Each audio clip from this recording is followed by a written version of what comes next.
এবার যে ছবি আপনারা দেখতে পাচ্ছেন, দিল্লি থেকে কলকাতায় ফিরলেন তৃণমূল সাংসদ সায়নী ঘোষ। তৃণমূলের লোকসভার সংখ্যাগরিষ্ঠ সাংসদই এখন বিদ্রোহীদের তালিকায়, আর সেই তালিকা আরো বাড়তে পারে বলেই জল্পনা।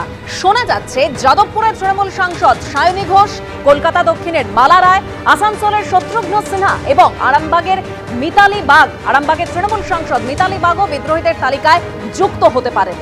যে ছবি আপনারা দেখতে পাচ্ছেন, আজকে দিল্লি থেকে কলকাতায় ফিরলেন তৃণমূল সাংসদ সায়নী ঘোষ।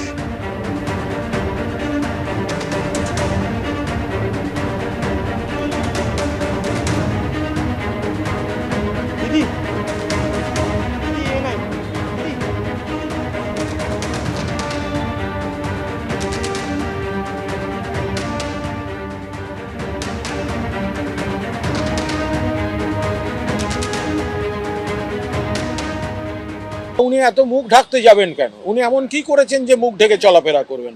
আপনারা চেক করুন যে আজকের ছবি কিনা, কারণ এ তো পুরো করোনার সময়ের ছবি। এয়ারপোর্ট থেকে বেরোচ্ছেন, যে মুখ ঢাকা, সে একটা ভয়ঙ্কর একটা গোপন গোপন গোপন গোপন ভাব। হয় তিনি দলে আছেন, নইলে তিনি একটা ভয়ঙ্কর বিপ্লবী। দুটোর মাঝখানে তো কিছু নেই, কিন্তু তার জন্য মুখটা ঢাকতে হবে কেন? আপনারা আরেকবার চেক করুন ওটা সত্যিই সায়নী ঘোষ কিনা।